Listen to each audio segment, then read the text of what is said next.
According to iDiski TV, Kaizer Chiefs are in talks with former Mamelodi Sundowns forward who could join the club this week.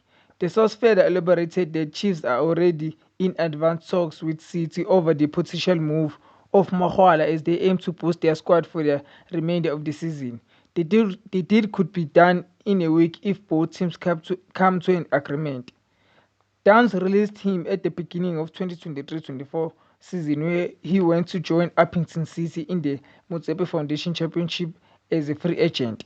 The three-time league winner hit the ground running at Bafana Baguchi, helping the new second-tier side to keep their hopes of winning promotion alive by, by netting 4 goals and 3 assists in 10 games.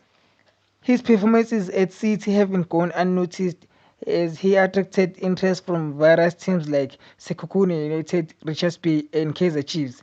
Magwala had a promising start to his career under the leadership of Pitso Mosimane at Sundowns, which saw him win 3 league titles and Telkom knockouts. Thanks for tuning in. Don't forget to like and subscribe to our channel. Bye.